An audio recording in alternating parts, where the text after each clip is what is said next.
I teach history, a subject many people enjoy outside my classroom.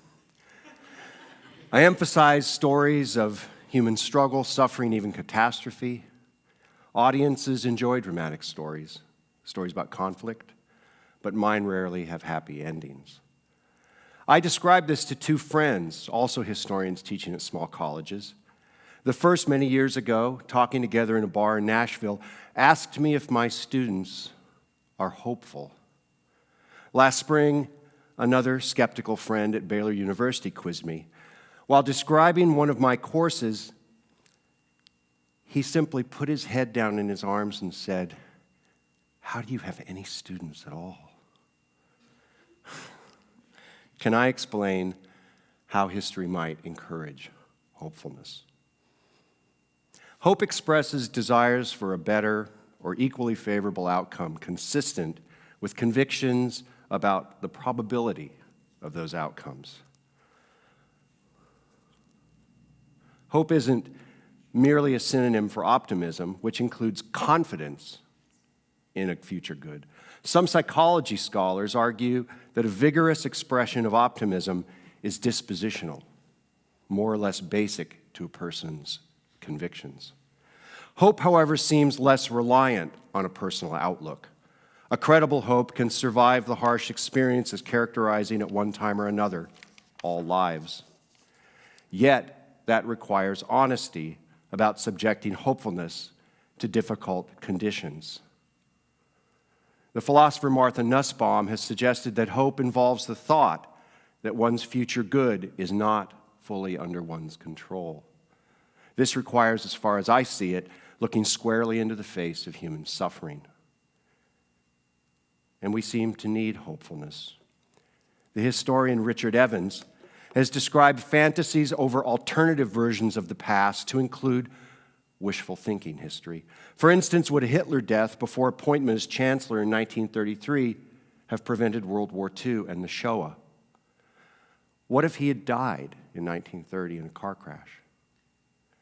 How could even the postponement of the American colonial uprising have permitted the British Parliament to abolish slavery in North America?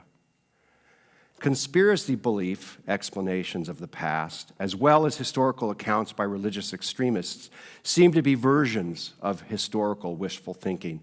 They share the hope that evidence to the contrary, a historical explanation consistent with their particular worldviews, might soothe their contemporary anxiety about chaos, mystery, or injustice.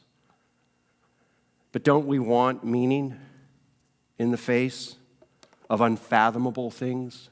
In the face of the incomprehensible? Primo Levi suggested that extreme circumstances are unsuited to black and white moral perspectives. In terrible situations, something like a gray zone of ethical reflection makes more sense. It forces us to struggle for perspective. And similarly, confronting past catastrophes, we should not expect to find unambiguous actions, clearly defined heroes and villains, or tidy narratives.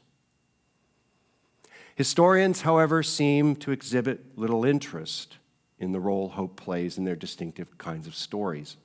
Randomly chosen from my shelves, Lynn Hunt's History Why It Matters has no index entry for the word, nor does Margaret Macmillan's Dangerous Games, The Uses and Abuses of History. A recent selection of 20th century historical reflection includes no apparent discussion of the topic.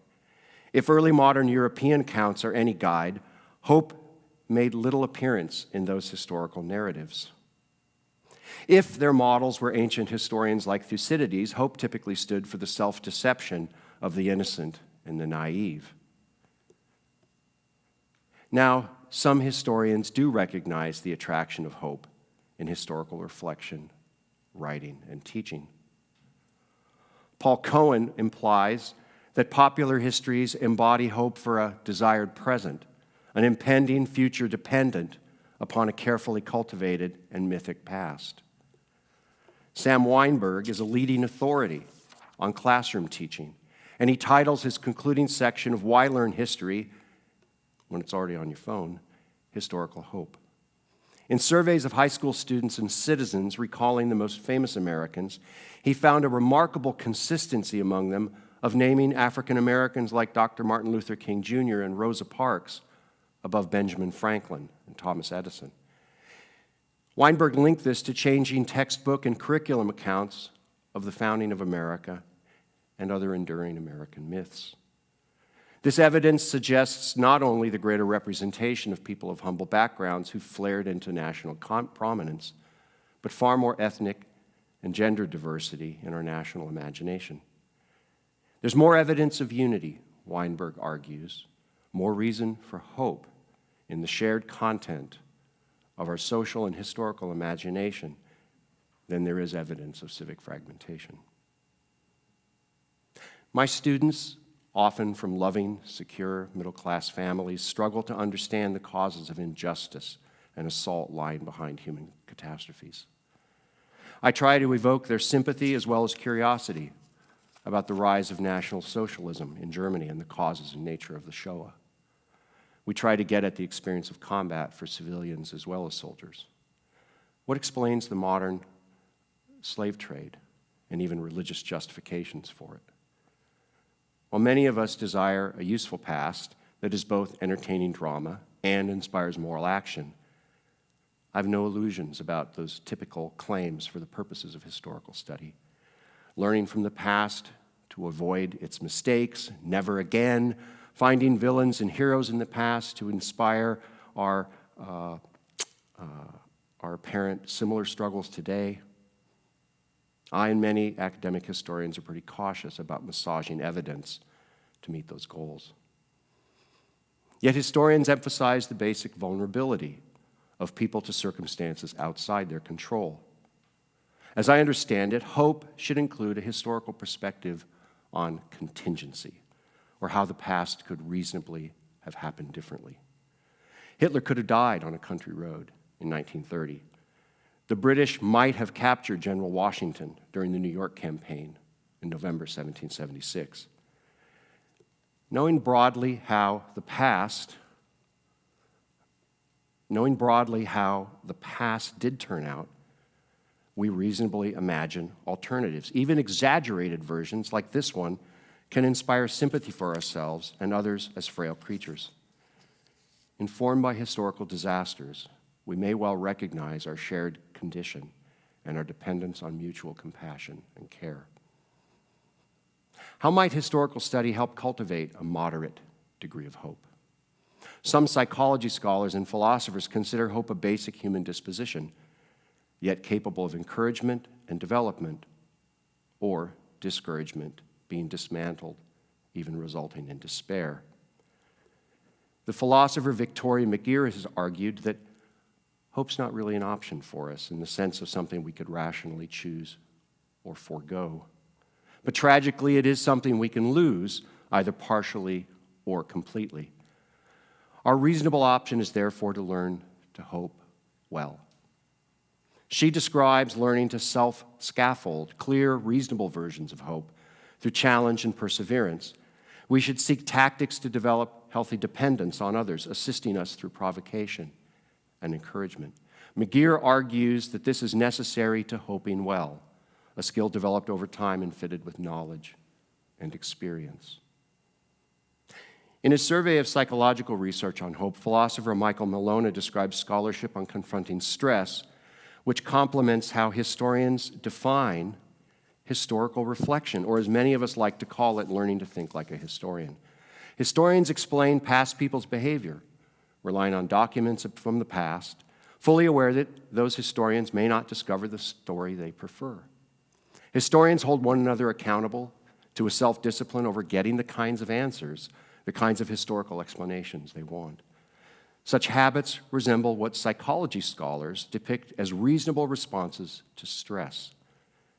In both cases, avoiding the truth about a shocking, traumatic, or unjust event in the past for the sake of encouraging some kind of contemporary optimism obscures light shined on the truest version of that event. Two pioneering psychologists have conducted independent research on hopeful dispositions. Martin Seligman concentrated on facing powerlessness, when confronted with the expectation of adversity, compared to anticipating control over such difficulties.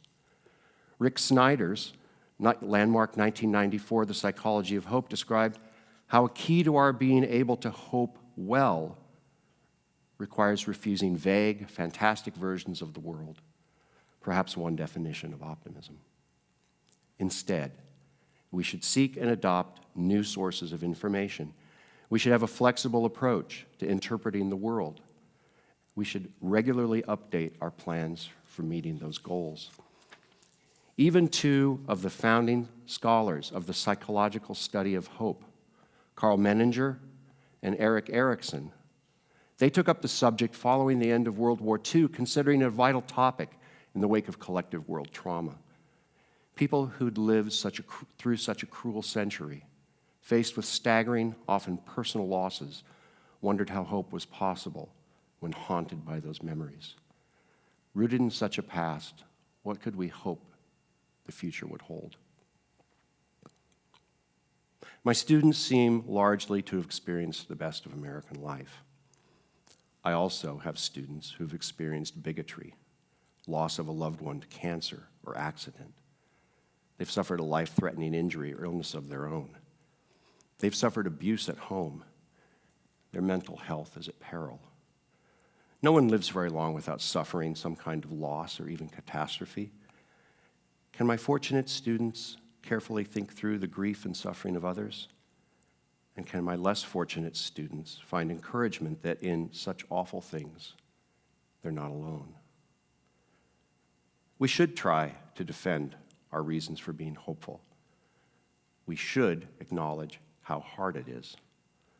A respected theologian once argued that no one would offer an explanation of the Shoah you wouldn't be willing to say before a concentration camp inmate. The victim knows intimately that the cause and experience of catastrophe resists claims that everything will be okay. Reading Primo Levi, I felt shame for fellow humans treated as rubbish. Reading Ruth Kugler, I felt shame at how Nazi persecution only further strained her relationship with her mother, also a survivor. I felt shame listening to MacArthur Cotton describe how he, arrested in Greenwood, Mississippi in 1963 for protesting voting rights, was handcuffed to the door of his cell until he soiled himself. Such shame testifies to our common humanity and outrage against the possible repeat of those assaults. My claims and encouragements about hope, therefore, must express compassion and empathy to those whose suffering leaves them reasonably suspicious of anyone's attempts to heal them. That healing, then, appears less like the mending of a broken bone and more like an enduring trauma. Levy's reflections on the Shoah emphasize our fundamental human frailty. Rebecca Solnit, an activist and historian of catastrophe, argues that, in fact, it's the memory of the offense, the memory of the assault, that establishes the root of hope. The worst and the best of the human past, honest about failure or loss, success or victory, those are vital to hope in the present, even a distant future in which we might act. We cannot encourage hopefulness if we avoid the sheer shock of human catastrophe. Our hopes must be tempered in compassionate ways by honestly recognizing the real and enduring trauma of people's lives. Colson Whitehead's novel, The Nickel Boys, fictionalizes the horrific abuses at the notorious Dozier School for Juveniles in Marianna, Florida. In the civil rights era, Whitehead's two teenage inmates, the cynical loner Turner and the follower of Dr. King, Elwood, they form an unlikely friendship. Elwood's hope for justice, even at great personal risk, prompts him to write a letter detailing the abuses, and he plans to give it to visiting state officials. Turner mocks Elwood for taking a risk that will surely see no changes. But it is Turner who risks delivering the letter. Exposed, Elwood is beaten in solitary confinement and marked for murder. Learning this, Turner leads their escape. Tracked by guards, Elwood is killed, and Turner gets away. Many years later, Turner becomes the owner of a successful moving business in New York City. Yet, Turner has adopted his friend's name and identity.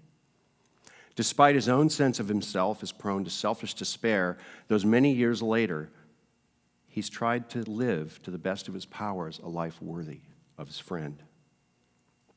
The consequences of a historical journey into the dark night of the human condition includes the possibility that knowledge of that brutal past may inspire empathy.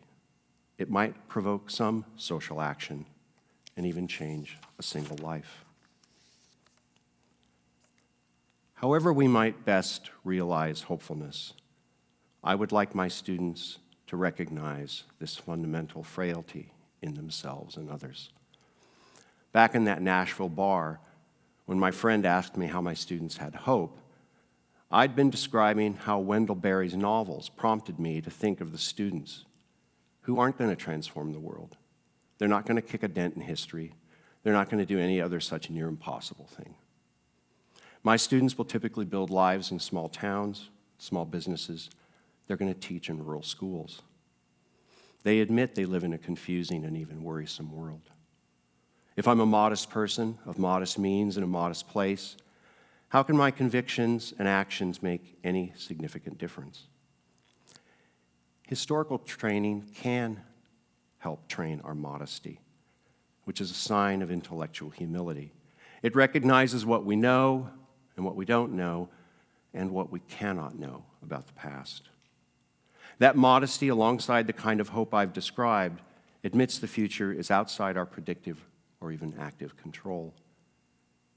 In the moment when my students look around for something hopeful, when they grope for some kind of good reason to be hopeful, I pray that they've thought carefully enough about the past to take the hand of someone else who's also reached out for hope. Thank you.